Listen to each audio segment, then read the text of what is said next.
Hello hi అండి, welcome to my YouTube channel and one more long video. Women's day celebrations మా ఊర్లో ఎలా జరిగాయో మీరే ఈ వీడియోలో చూసేయండి. మేము జరుపుకున్న ఈ ఉమెన్స్ డే సెలబ్రేషన్స్కి మా ఊరు పెద్దలు, కౌన్సిలర్స్ వచ్చి మహిళల యొక్క గొప్పతనాన్ని తెలిపారు. నాకు కూడా అవకాశం ఇచ్చారు. నేను కూడా నాకు తెలిసిన మాటలు నేను కూడా చెప్పాను. ఉమెన్స్ డే సెలబ్రేషన్స్కి వచ్చిన పెద్దలకు చిన్న బహుమతులు ఇచ్చి వాన్ని పంపించేశాము. ఆ తర్వాత మహిళలందరూ కలిసి చిన్న పెద్ద తేడా లేకుండా ప్రతి ఒక్కరూ డ్యాన్సెస్ వేసుకుంటూ వారి యొక్క దినాన్ని వారు అలా ఎంజాయ్ చేస్తున్నారు. ఇక్కడ మీరు గమనిస్తున్నారు కదా, ఒక పెద్ద ఆవిడ మాతో కలిసి అసలు ఎంత చక్కగా డ్యాన్స్ వేస్తుందంటే అసలు చూస్తేనే ఆశ్చర్యంగా అనిపించింది నాకైతే.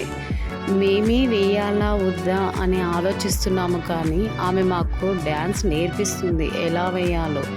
అసలు ఇక్కడ పిల్లలు పెద్దలు తేడా ఏం లేకుండా చాలా బాగా ఎంజాయ్ చేస్తాం. అంతలోనే లంచ్ టైం అయితే అయ్యిందండి. ఇంకా మా పిల్లలు ఆకలని అడుగుతున్నారని మేమైతే లంచ్ దగ్గరికి వెళ్ళిపోయాము. చూస్తున్నారు కదా, ఇక్కడ ఫుడ్ ఐటమ్స్ అయితే చాలా చాలా చాలా టేస్ట్గా ఉన్నాయి. అసలు చాలా సూపర్గా చేయించారు ఫుడ్ అయితే. మాకైతే చాలా బాగా నచ్చింది. మిర్చి బజ్జీ పెట్టారు, అదేవిధంగా బగారా రైస్, ఇలా కొన్ని వెరైటీస్ అయితే ఫుడ్ ఐటమ్స్ అయితే మాకు పెట్టారు. మేమైతే చాలా తృప్తిగా తిన్నాము. చాలా టేస్ట్గా ఉన్నాయి, చాలా కలర్ఫుల్గా ఉన్నాయి. ఇంకా లంచ్ అయితే ముగించేసుకున్నాము. అక్కడికి వచ్చిన మహిళలందరూ కలిసి లంచ్ అయితే కంప్లీట్ చేసేసుకున్నారు. ఆ తర్వాత మళ్ళీ అందరం కలిసి చాలా గేమ్స్ ఆడుకున్నాం. అదేవిధంగా మళ్ళీ డ్యాన్సెస్ వేసాము. అదేవిధంగా అక్కడికి వచ్చిన పెద్దలందరూ కలిసి మహిళల యొక్క గొప్పతనాన్ని అయితే వివరిస్తూ వచ్చారు. నిజానికి నేను నా చిన్నప్పటి రోజుల్లో చూస్తే మహిళలు బయటికి వెళ్ళేవారు కాదు.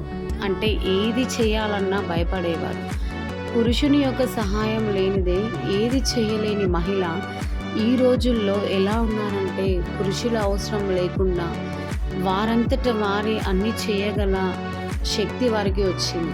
విద్యారంగంలో చూసుకున్నా, ఉద్యోగ విషయంలో చూసుకున్నా, క్రీడారంగంలో చూసుకున్నా, వ్యవసాయంలో చూసుకున్నా, ఎక్కడ చూసినా కూడా ఒక మహిళ పురుషునితో సమానంగా కష్టపడేలా ఈరోజు అసలు చెప్పడానికే గర్వంగా ఉంది. నిజంగా ఒక మహిళ సాధించలేనిదంటూ ఏదైనా ఉందా అంటే ఏదీ లేదు. నాకైతే ఈ రోజుల్లో చూస్తే మహిళని ఒక శక్తి అనే చెప్పుకోవచ్చు. ప్రత్యేకంగా మా ఊర్లో మేము మహిళా దినోత్సవం జరుపుకోవడం చాలా సంతోషంగా ఉంది. అసలు మేము మా ఫ్యామిలీ అంతా కలిసి, మా చెల్లెళ్ళం కానీ, మా వదినలు కానీ, మా పిల్లలు కానీ, మా సంఘంలో ఉన్న ప్రతి ఒక్కరు, అంటే మా గ్రామ సంఘంలో ఉన్న ప్రతి ఒక్కరు ఇలా మహిళా దినోత్సవానికి హాజరయ్యి ఆ సెలబ్రేషన్స్ అన్నిటినీ జరుపుకొని అసలు ఎంత హ్యాపీగా ఉందంటే, మాకు ఇలాంటి అవకాశం ఇచ్చిన మా పెద్దలందరికీ మరి ఒకసారి ధన్యవాదాలు తెలియజేస్తున్నాను. ఇలా మేమైతే ఆ మహిళా దినోత్సవం రోజు మార్నింగ్ టు ఈవినింగ్ వరకు అక్కడే టైం స్పెండ్ చేసుకుంటూ ప్రతి ఒక్కరము కుల మతము తేడా లేకుండా ప్రతి ఒక్కరం అక్కడ ఎంజాయ్ చేస్తూ వచ్చామన్నమాట. మా వీడియో కనుక మీకు నచ్చినట్లయితే లైక్ చేయండి, షేర్ చేయండి, కామెంట్ చేయండి. మరిన్ని మంచి మంచి వీడియోస్ కోసం మా ఛానల్ని తప్పకుండా సబ్స్క్రైబ్ చేసుకోండి. ఓకేనా? Bye bye.